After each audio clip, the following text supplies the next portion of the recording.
We've all heard creepy stories, whispers of things lurking just out of sight. Most are easy to brush off as myths. But then, there are the ones that stick. The ones told by people who have nothing to gain from making them up.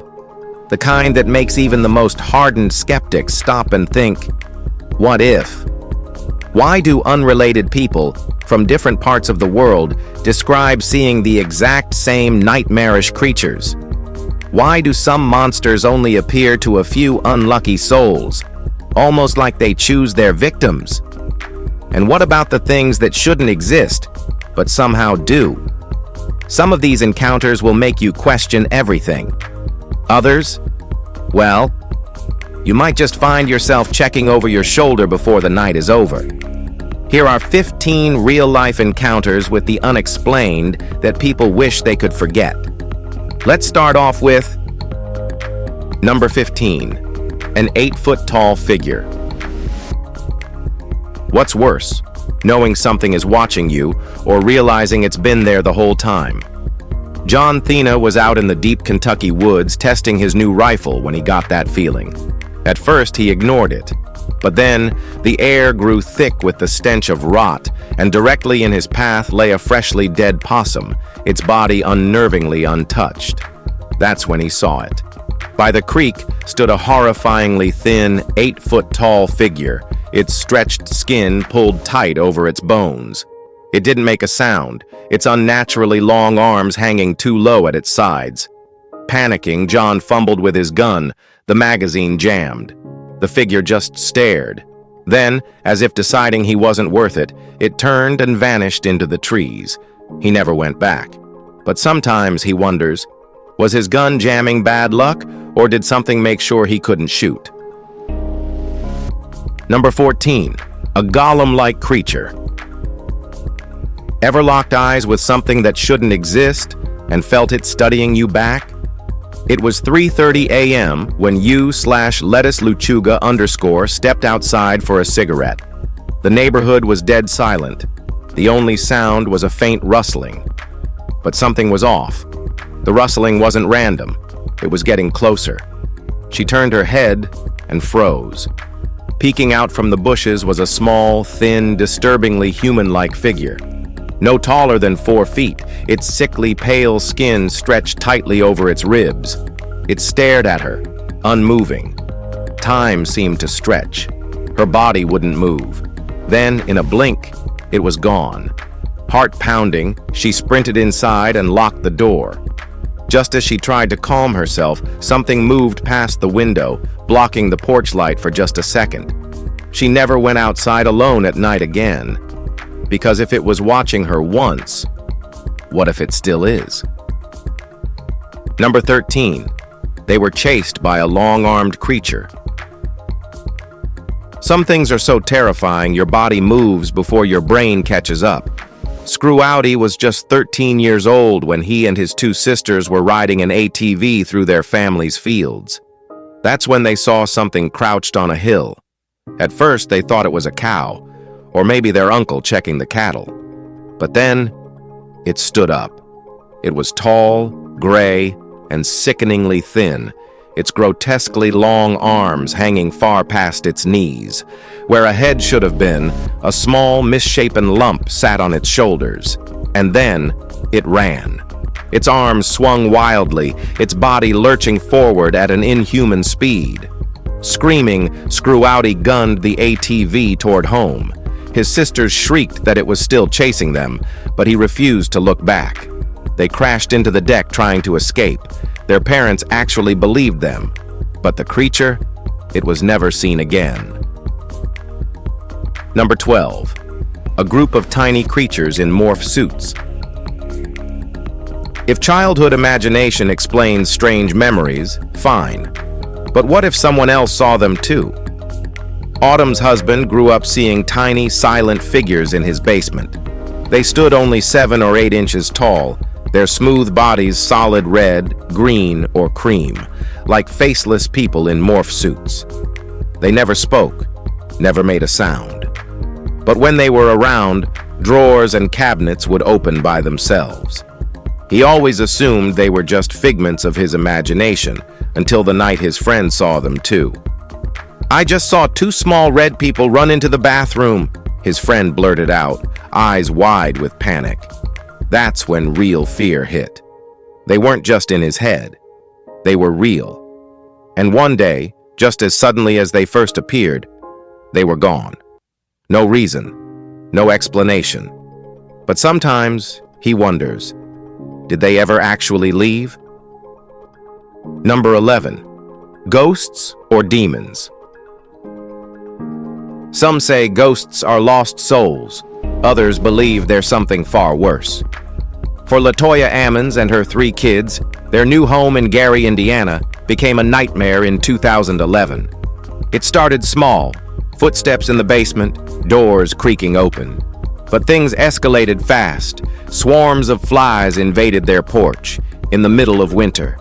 The children began acting strangely. Then, one night, LaToya's 12-year-old daughter levitated above her bed. Her son was thrown across the room by an invisible force.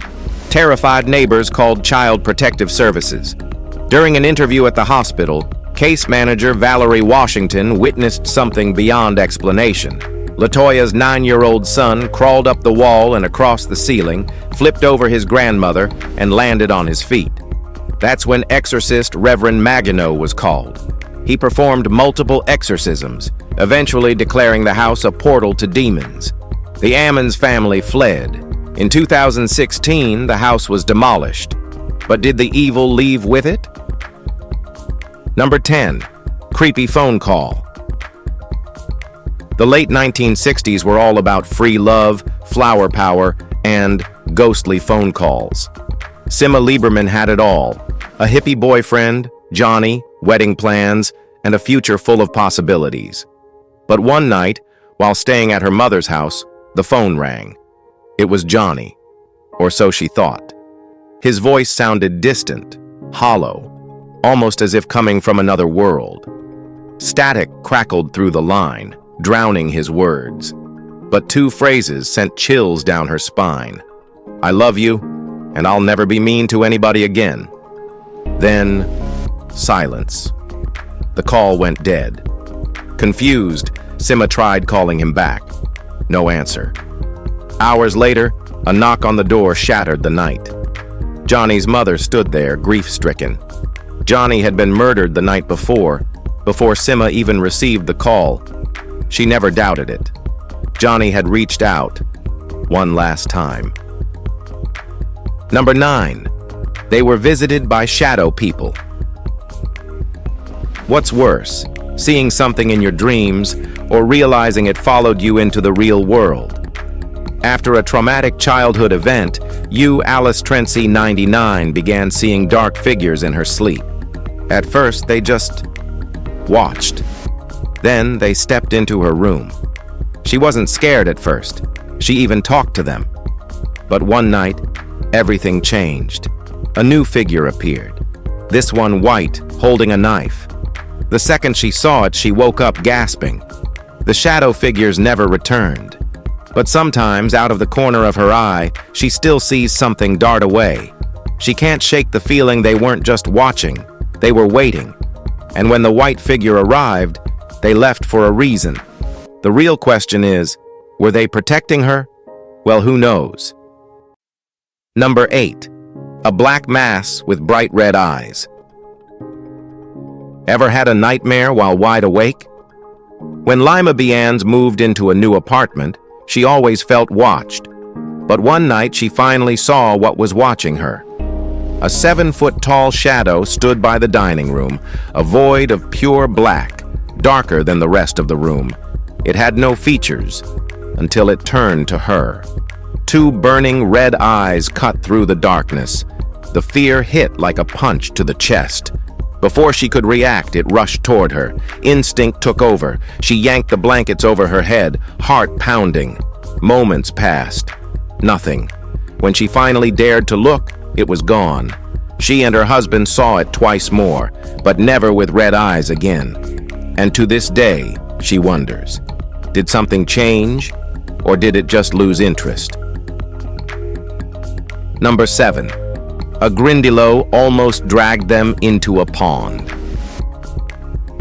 Most childhood memories fade, but some haunt you forever.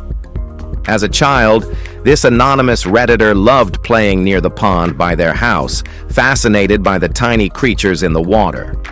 One afternoon, as they leaned closer, something reached up and grabbed their shoe. It yanked hard. Their foot slipped into the water and they fell back onto the shore, gasping. Whatever it was vanished beneath the surface in an instant. Shaken, they ran to their mother, insisting something tried to pull them in. She laughed, saying they must have slipped on the mud. But they knew what they felt. To this day, they refused to stand too close to deep water. Because if it was real, what if it's still there, waiting? Number 6. No time. When the 2011 Japan earthquake triggered a towering tsunami, thousands had only minutes to escape. Nearly 20,000 lives were lost, drowned, crushed, or swept away. But the devastation didn't end when the waters receded. Reports of ghostly figures standing outside supermarkets surfaced, spirits waiting to buy groceries, unaware they had died. At night, disembodied voices echoed through the ruins, calling for help that would never come. Survivor Shinichi Yamada found 2 Buddhist statues in the wreckage and brought them home. Soon after, his children fell mysteriously ill, and an eerie chill settled over the house.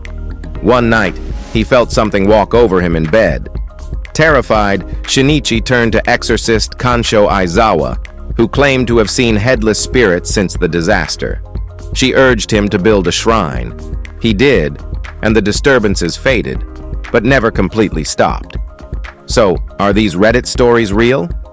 Well, maybe. Number 5. 2 black-eyed children. Would you open your door at 2 a.m. for a child with pitch-black eyes? Redditor CRYPTIDS didn't even have to think twice about his answer. It was a hot summer night in Texas, in June 2009, when he pulled into his driveway after a quick store run. As he stepped out of his car, something in his backyard caught his eye. 2 children stood eerily still, a boy and a girl. They looked normal at first. Then the boy spoke. "Can we come in?" he asked. "We need to use your phone." Something about their tone sent a chill through him. And then he saw their eyes, solid black. No whites, no pupils. Just empty, soulless voids. His stomach twisted. He had read about the black-eyed children before, but he never believed in them. Until now. Every instinct in his body screamed to run. Without another thought, he bolted inside, locking every door behind him. For several minutes, he stood frozen, listening. Nothing. When he finally worked up the nerve to check the window, they were gone. He doesn't know what would have happened if he let them in. Number 4. A tall, gray creature with chains. Some warnings shouldn't be ignored. Hermes North learned that the hard way. Her grandparents had always told her to be careful in the woods, but she never took their stories seriously. She had been walking the same trails her whole life. Nothing bad had ever happened, until that Monday. It started as a faint noise, chains rattling somewhere behind her. She paused, but the woods were empty.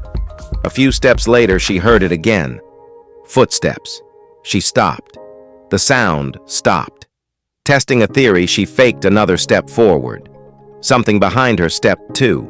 Her pulse pounded in her ears. Then, out of nowhere, it charged. A tall, gray blur barreled through the trees toward her, moving with inhuman speed, its heavy breathing ragged and uneven. She ran. As fast as she could, she sprinted toward her grandparents' house, the sound of chains clanking behind her. Bursting through the front door, she slammed it shut. The family dog, normally fearless, whimpered at her feet. Her grandfather took one look at her and his face went pale. "Forget it ever happened," he said. "But how do you forget something that nearly caught you?" Number 3. A 4-legged man ran as fast as their truck. There are things in the dark that defy explanation. Wordblender's son, Cody, and his friends found that out in the worst way possible. It was a late night in rural New Mexico, and Cody, Drew, and Alex were driving down an empty road when they saw someone standing in the middle of it. Drew slowed the truck, expecting the man to move, but he didn't.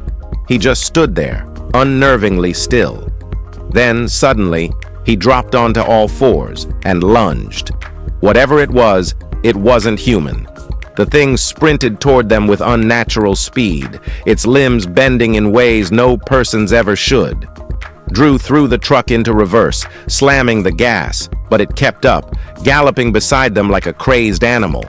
The three of them screamed, their truck barely gaining distance, and then, just as suddenly as it appeared, it was gone. They never figured out what they saw that night. Number 2, an enormous wolf chase. It was a normal afternoon in 2007, and Trigger 1154 and his cousin were hanging out in the Wisconsin woods when the forest went silent. No wind, no birds, nothing. A second later, something moved in the tree line. At first, they thought it was a bear, until they saw its teeth. A massive wolf stood behind a tree, watching them. But this wasn't just any wolf. It was nearly 7 feet tall, standing on 2 legs. Its claws dug into the bark as if bracing itself to lunge. The cousins ran. They heard it crashing through the underbrush behind them, its heavy steps pounding the dirt. But just as they reached the clearing near their cabin, the noise stopped. Turning back, they saw it standing at the edge of the trees, watching, waiting. It never crossed into the open. It let them go. To this day, neither of them knows why. Number 1, a large hairless creature. Some things aren't meant to be seen. Hyde 7071 knows that now. One quiet morning, he was sipping tea on his patio when he heard something moving near the trees. He assumed it was a deer or maybe a neighbor's dog, until he looked up. At the edge of the pines stood something massive. Its skin was loose and sagging, as if it had been peeled from something larger and stretched over its frame. It was hairless, its head too small for its body, and worst of all, featureless. Just a lump on its shoulders where a face should have been. It turned and ran, faster than anything that size should be able to move. Days later, it came back. But this time, it moved on all fours, loping toward his house like a starving animal. That night, long after he had locked every door, it pressed its deformed face against his window and just stared. Something inside him snapped. He grabbed his gun and fired into the trees. When he checked the next morning, there was nothing there. He never saw it again. If you found this video joyful, be sure to like, share, and subscribe. Thanks for tuning in with us, and we'll see you soon.